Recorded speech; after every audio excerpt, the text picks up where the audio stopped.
Whoa, whoa, big red flag right there. Just doesn't make any sense to me. Something's not adding up here. Oh my god, are you stupid? Hello, welcome back to my channel. Thank you so much for being here. That was super sweet of you. Oh my goodness, what do you say we do one of my classic zooms and talk about my eye look today? I'm feeling very 80s today, feeling very 80s with a modern twist. The 80s is the eyeshadow and the twist is eyeliner. So I don't know how much of a twist that is, but I love these colors together. These are from my by Melolops Radioactive eyeshadow palette, which if you don't know is the big superstar of my project pan right now. I'm determined to hit pan on that purple shade, so I've been wearing a lot of purple eyeshadow lately and I'm very into it. I haven't hit pan yet, but I'm getting close. I'm also wearing purple lipstick today. This is actually a lip oil from Dusk of Scarlet. It's their 3-way lip oil in Purple Rain, and it is just invigorated a feeling in me I didn't even know existed. And that feeling is lust for purple stained lips. I want to look like I just ate a bunch of blueberries and like you can see them on my lips. But that's not what this video is about. You did not click on this video to find out how I want my lips to constantly look like I just devoured a bunch of berries. No, you clicked on this video because you, like me, have an interest in face palettes and why they always seem to suck. Okay, so what am I talking about when I'm talking about face palettes? Because that could be a lot of things. You know, that could be a blush palette, that could be a highlighter palette. I'm talking about the face palettes that claim to be an all-in-one, a bang for your buck. They have a bronzer, they have a blush, they have a highlight, and probably another blush, maybe a contour. Whatever they have inside, they claim to be able to give you a full face. And the thing that sucks about these face palettes is that they typically don't work for everybody. And they typically come in one shade, and that shade is for people with my skin tone. And that sucks. I'm gonna say sucks a lot in this video, so suck warning right off the bat. But yeah, I've been thinking about this topic for a long time, just because I feel like face palettes are kind of on a resurgence right now. I don't know why. I feel like they kind of fell on the back burner for a while in the beauty industry, and recently they've been having a very bad resurgence. So here's the breakdown for today's video. We're gonna talk about the face palettes that are bad, the many face palettes that are bad, why I think these face palettes are so bad, why I think that brands do not learn from other face palettes being bad, and where we can go from here and how we can make face palettes better. So if that sounds like a topic that is interesting to you and you want to hear me go on a face palette rant for the next 20 minutes, I'm not wearing a watch, then I encourage you to please subscribe and keep on watching, 'cause it's coming at you right now. Okay, so before I get into this video, I want to give credit where credit is absolutely freaking due, and shout out to all of the Black makeup artists and creators who have been calling out face palettes for being uninclusive and awful for years. People like Jackie Aina have been doing this for years. People like Nima Tang have been doing this for years. Neon MUA, Killer King, Makeup by Tammi. I mean, there's just been so many Black creators who have been calling this out for years. Amanda BB here on YouTube. I could just name so many more, and I'll put a big long list of people in the description box who I think you should follow who have been incredible advocates for inclusivity in face palettes. But I have the extreme privilege of only really noticing this over the last few years that I have gotten into makeup, and really mostly just over the last year as I have started to become more into face makeup have I noticed the complete lack of inclusivity in face palettes, and that's an incredibly privileged position to be in. I am incredibly lucky to be able to rant about bad face palettes and not have to experience what I'm sure is crushing, to constantly feel like you're just not being included, like your skin tone's not being taken into consideration. So I definitely wanted to give a big shout out to those creators who have been doing this and experiencing this for much longer than I have been talking about this. So with that said, I would like to humbly ask you to take a walk with me. Shall we go on a journey? Picture your makeup collection, right? Now picture your favorite eyeshadow palettes. I bet you have a few, right? I'm sure at least a couple of them have come to mind. Of course, there's so many incredible eyeshadow palettes. Now think about your favorite face palettes. Do you have any? Do you have any at all? And if you do you have like 1, 2 if you're incredibly lucky? And the biggest issue with face palettes, obviously, is that they tend to be incredibly non-inclusive. Like I mentioned earlier, they tend to come in one shade. They maybe look a little something like this, or a little something like this, Maybe they even look a little bit something like this. Yeah, no, they always look like they're made for people with my skin tone or people who are in the light to maybe medium, light end of the medium range. And that sucks. It's unfair. It's not right. It's not good. But brands keep doing this. And why do they keep doing this? That's what really was just grinding my gears for the longest time. Brands want to sell more makeup, right? So why wouldn't they just make more makeup? But I have a few theories of why brands continue to do this. One, they literally don't care. They do not care at all, and I think when you see brands doing this, it's pretty easy to tell because they continue to release the same single palette every single year. A brand I'd like to call it is Physicians Formula. They are awful when it comes to their face palettes. Every year they release an all-star face palette. I don't know if it's called that every year, but every year they come out with a face palette with some of their Physicians Formula faves, and it's always like a butter bronzer, butter highlight, a blush, and it always looks like this. It always looks like it's aimed at people with very light skin tones, and that sucks. You know, you would think logically in a situation like this, when they came out with a palette looking like this the first time and experienced all of the backlash, because there was backlash. You read the Trend Mood comments, and I would say 75% of the comments were people calling out the lack of shade range, and they still continue to do the same thing every year. So why? And I truly do think with a brand like Physicians Formula, it is lack of caring, because this is a brand that has been around for a really long time. I think I looked it up last time, and this was a brand that was started in like the 30s. Like, this is an old brand, so they should know better by now. So I think in some situations, like with Physicians Formula, it is just lack of caring. But I think in other brands' situations, another reason for why they might only come out with one face palette is because they're cheap. I think you'll find that with a lot of makeup brands. I think they're cheap. I think they don't want to work on developing other face palettes. I think it costs money to develop other face palettes. If you don't have a diverse team of people on your production team, which, whoa, big red flag right there. We hate that. You should have a very diverse group of people on your production team to make sure that you represent the diverse beauty community that you are trying to reach. But anyway, it costs money to bring in people to do testing on, to hire models with deeper skin tones, to do testing on, to do product testing on. So I think a lot of the time it is brands being cheap. And one of the brands I think that we can call out for being cheap, again, this is all just allegedly, it's all just speculation. I don't work in their offices, I do not know. But a brand that I felt like it came off very cheap from was Anastasia Beverly Hills. Now, I think anyone who's involved in the beauty community, even incrementally, has probably heard about this absolute disaster of a launch that Anastasia Beverly Hills came out with. They came out with face palettes, and they came out with 3 shades of face palettes, and these are those face palettes. And the pictures don't even do justice what a terrible lack of inclusivity was included in this launch. But even from these pictures, you can tell 3 palettes is not enough. 4 is the minimum. If you're trying to reach every category of skin tones, if you're trying to reach light, medium, deep, rich, 4. You need at least 4 face palettes.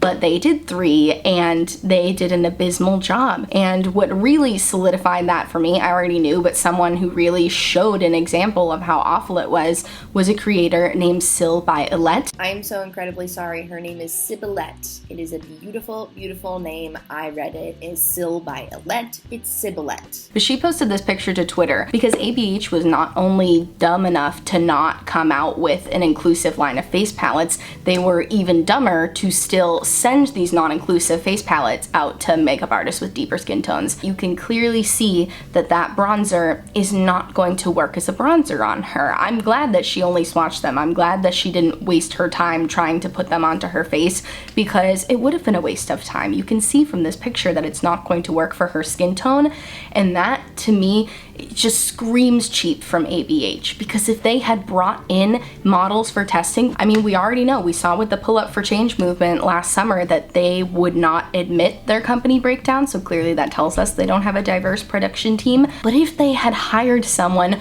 with Sil by Ilette's skin tone, with people with deeper skin tones than Ilette, they would have known that this product was not going to work, and that just, again, really screams cheap to me, because it would have not even been that expensive to bring in some models for a few days to test on, to know, okay, I need to go back to the drawing board. And another point I want to make is that if a company is a really small company, if they're like an independent brand run by like 2 people and they can't afford to bring in models or to bring in more people on their production team to test on and swatch on, then don't make complexion products. You have to wait until you can afford to do so, because that's just simply a step that you cannot skip over, and clearly we see how badly it turns out when you do skip over that step. And the fact that it didn't work on Alette, and she is definitely not at the deepest end of the skin tone spectrum, is just devastating. It's heartbreaking. And again, I'm in an incredibly privileged position to be able to see that from the outside and to not experience how awful it must feel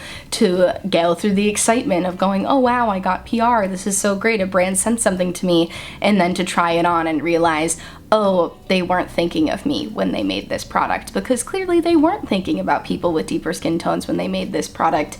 And I think that one really comes down to it being cheap, because this would have been such an easy thing to avoid and they didn't avoid it. So brands being cheap is another big reason that I think face palettes turn out to be awful. And the last reason that I think a lot of face palettes turn out to be absolutely awful is because they don't have a diverse production team working on them. And that goes into what I was saying about ABH too, because clearly they wouldn't have sent this palette to Alette if they had previously tested it on someone with her skin tone. But I don't think ABH is the only brand that has had this happen, because another collaboration that came out recently, I don't know if you guys heard about the new Il Maquillage Carly Bible collaboration. They collaborated on face palettes for some reason, but they came out with 3 palettes, and the shade range also looks terrible. But 3 is not enough. You're gonna hear me hit that home a lot in this video, because 3 face palettes is simply not enough. Face palettes, you can't cover every category with 3 face palettes. How much money would it have actually cost to just produce one more? You know, but that's besides the point, because even within these 3 face palettes, it doesn't meet the range. So I think this Carly Bible and Il Maquillage collaboration is a clear sign that they just did not have a diverse production team. I mean, I don't think it's a problem that they collaborated with a pale creator, with someone with a light skin tone, but I do think it's a problem when you can so clearly tell that these products were not tested on people with all skin tones. Even in the swatches they showed on Trend Mood, they were either on Trend Mood's arm or Carly Bible's arm, and just that's not helpful. I know Jackie Ina said this in a video years ago, but Jackie said it's not helpful to have white creators swatch the deepest bronzer on your arm. That's not going to help somebody with a deeper complexion know what it's going to look like on their skin tone. So that just kind of rubbed me the wrong way, because I was like, okay, yeah, it looks like a deep shade on your skin, but your skin tone is not the skin tone intended for that shade, so like show it to us on somebody who it's intended for that. But yeah, I just went and looked at Il Maquillage's Instagram page and everything, and they didn't have any swatches on their Instagram. The only swatches I'm seeing is from the Edit Trend Mood put together, and it looks like they're stills from a video of Carly. So I mean, I just feel like that is a bad sign in itself, that they didn't even hire a deeper skinned model or hire any sort of models to do swatches on for product photos. Like, that's just, it just doesn't make any sense to me. Something's not adding up here. Oh my gosh, I forgot to mention that with the ABH swatches, ABH was, I don't want to say it's worse, because at least they swatched it on a deeper skinned model, but the deeper skinned model who they swatched their deepest palette on, the bronzer didn't even show up on her arm. Oh my god, are you stupid? It really comes off just like so thoughtless when you did the swatches on your deeper skinned model for your deeper skin aimed palette and it didn't even show up on her arm. It's just that launch literally blows my mind. I can't even fathom how that made it onto the market, how they're not just like so embarrassed for that. They should be embarrassed for that. It was a very embarrassing launch. But yeah, that one I thought was really disappointing. I thought that launch was a clear sign of a lack of diversity working on that launch, because I don't think it's just that it was a collab. Like I was saying earlier, I don't think it's inherently problematic that Carly was the person developing these face products. I think it becomes problematic when you can see that there was not a diverse team working on these face products. Or maybe there were, and maybe the CEO just doesn't listen, because I think that can be an issue too sometimes. You know, maybe somebody tries to speak up and they're just not listened to. So I apologize. I don't want to come off like I'm saying, oh, I know there's like a lack of diversity on these teams and everything, because if you're somebody who works on one of those teams, teams, you might be like, no, there is, but they just don't listen. So if that's the case, that sucks too, because either they don't have a diverse team or the people on their team are just not being listened to. But that is what I feel like is happening with this Il Makiage collab here. But like I was saying, I don't think it's inherently problematic that they collaborated with someone on face palettes. Some of the best face palettes we've seen have been collabs. I want to talk about the Midas Cosmetics Neon MUA face palette collab. I have one of those face palettes. I have the Dawn face palette.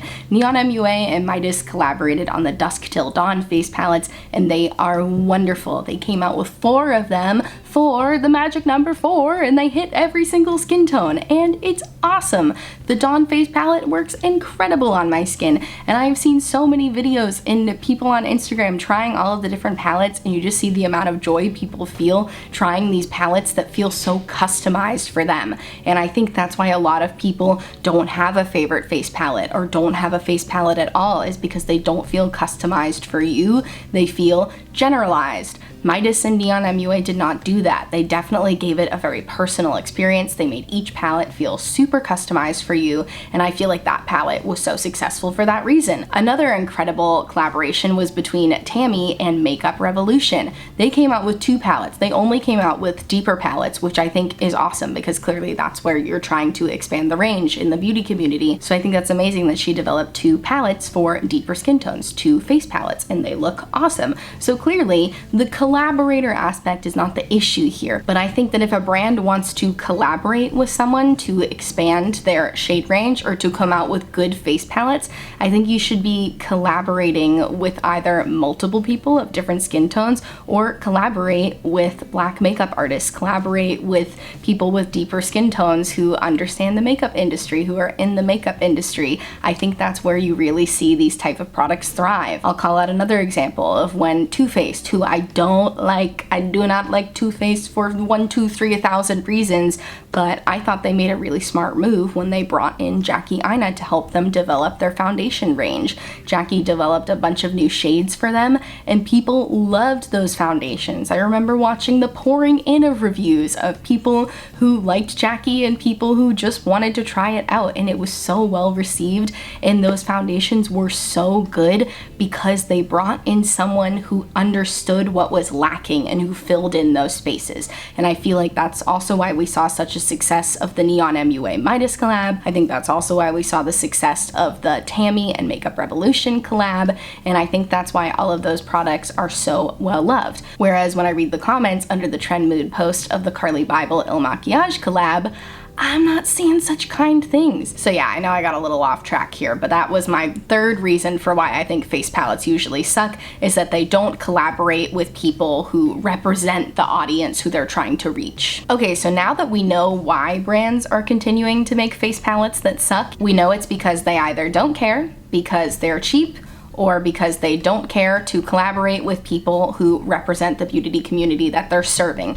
But what can we do now? You know, it would be a really negative video if I was just like, yep, these face palettes suck, we can never have face palettes again, that's just the makeup product we don't need. No, I'm not saying that at all. I think face palettes in concept are really, really cool, and having a face palette that I love from the Midas Neon MUA collection is awesome. I use it all the time. It's so convenient to have my blush and bronzer and contour and highlight all together in a formula that I love. So I'm not anti-face palette by any means, but what can we do to make them better? You know, you and I mean, I don't know your business, I don't know what you're up to, but I'm not in the makeup industry. I don't work for a makeup brand, so I can't personally make them better. But I do think there are some things we can do as consumers, and I think the big one would be to not buy face palettes that are non-inclusive. Even if they have your shade, I really feel that we as consumers should not put our money towards that, because when you're buying that face palette, you're telling them that it's okay. Why does Physicians Formula continue to come out with that all-star face palette every single year, even though it's not inclusive? Because people buy it, because they make it limited edition and they put it in special packaging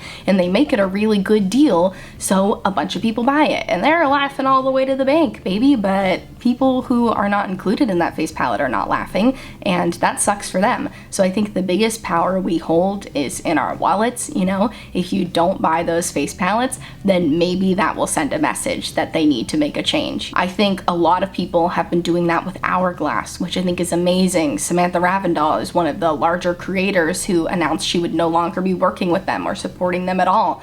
And I've seen more people hopping on that. You know, I feel like I never hear Hourglass talked about anymore, because if you don't know, they had a face palette, which I always forget the name of, I'll put it on the screen, but they had a face palette that only came in one shade, and they took it off the market to redevelop it, and everyone was like, okay, this is great, they're gonna add more shades, freaking finally.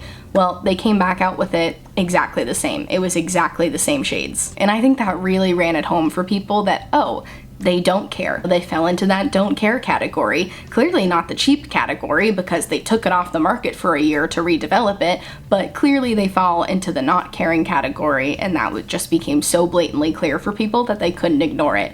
And I hope that Hourglass is receiving the message. I know they tried to come out with and say they were coming out with a volume 2 palette of a completely different palette, like they were gonna come out with a palette aimed towards deeper skin tones that people found out weren't actually any new shades and still was not deep enough to actually be inclusive for people. So Hourglass still has a lot of work to do, but I feel like people sent a message by stopping using their products. People sent a strong message by calling them out, and clearly they know they need to change. Will that be enough to actually make them change? I don't know, but the message was sent, and I think we can do that with more brands. So like I said, even if they have their shade, don't buy it. There are so many makeup palettes that do have inclusive shade ranges that you can buy from. You are not limiting yourself. You just need to expand your horizons. Like I keep saying, the Midas Neon MUA one, but also they have the Makeup by Tammi and Makeup Revolution one. I know she only came out with 2 deeper palettes, so if you don't fall into that category, you also have Beauty Bakerie, who makes inclusive face palettes. I mean, there are so many. I'll try to leave a big list of face palettes down below if that is something you're looking for. I also know ColourPop, who I've had so much criticism for over the last year, just came out with face palettes that look like they're going in the right direction. I watched Too Much Mouth's review of these products, and I'll link her down below if you guys want to check out her review, and she did say that they clearly oversaturated the photos a little bit on their Instagram page, because when she received them in person, she felt like they looked a little more washed out, but she did say that she feels like they're going in the right direction, and it's definitely the most depth ColourPop has shown in years. So I hope that ColourPop will continue to go in that direction. I'm gonna be watching you, ColourPop, and got my eyes on you. I hope that you continue to come out with inclusive palettes like this, but ColourPop is another option for some more inclusive face palettes at the time. But like I said, there are more inclusive face palettes to be had, and I think we hold a lot of power in our wallet. You know, we saw that with the Pull Up for Change movement this summer, where Sharon Shooter, the CEO of Uoma Beauty, oh my gosh, Uoma Beauty has contour and highlight sticks that are phenomenal, I've heard. But we saw that with Sharon Shooter's Pull Up for Change movement this summer, that when you withhold your money from a company, they will give you answers and they will possibly change. Keep calling it out. Oh my gosh, leave a comment on Trend Mood. Even if you think like, oh, what's my comment gonna do? You know it's some PR person's job to read through the Trend Mood comments and see what people are saying, to gather the public opinion. So your comment is not wasted. You know, obviously don't be nasty and put a bunch of stuff that they're just gonna disregard, but really focus on the product and let them know, hey, this is not okay. Your lack of inclusivity is not okay, and I'm gonna be taking my money elsewhere. So I don't think that can ever hurt. I think that's another good thing that you could do. So holding the power in your wallet, only buying face palettes that are inclusive, and leaving me in comments on Trend Mood. So that is my advice for you. That is what I feel we can do right now. Like I said, I should not be the loudest voice on this topic. I'm just speaking on it because I do have a good amount of audience. There's 2,000 of you here, so I wanted to spread the message along. I'm going to link a bunch of Black creators who have been speaking about this for years down below. I know Sil Violet is someone you should definitely follow, Wendy's World, Nima Tang, Jackie Aina, Neon MUA, Killer King, so many more people. Please, please, please check them out because they are speaking on this constantly. And some of them have also developed their own products that are better. So definitely, I'm gonna have a bunch of resources down below. So please, please check that out for me. But I thank you guys so much for watching. I would love to hear your thoughts and opinions. So definitely let me know what you think on this topic down below. If you have any recommendations for people of inclusive inclusive face palettes that you know of. I think that would be amazing. Please, please let me know if you have any recommendations. I love my Neon MUA and Midas one right now, but if you have a good face palette I should check out, I'm interested. Face palettes are cool. I'm pro face palette, baby. Pro inclusive face palettes. So definitely let me know. And check out my description box for all of the makeup on my face today in case you're interested. Also in my description box I will have a bunch of Black Lives Matter resources and resources to support the Asian American community. So please click on those links if you haven't yet. And I thank you so much for watching, and I'll see you in my next video. Bye!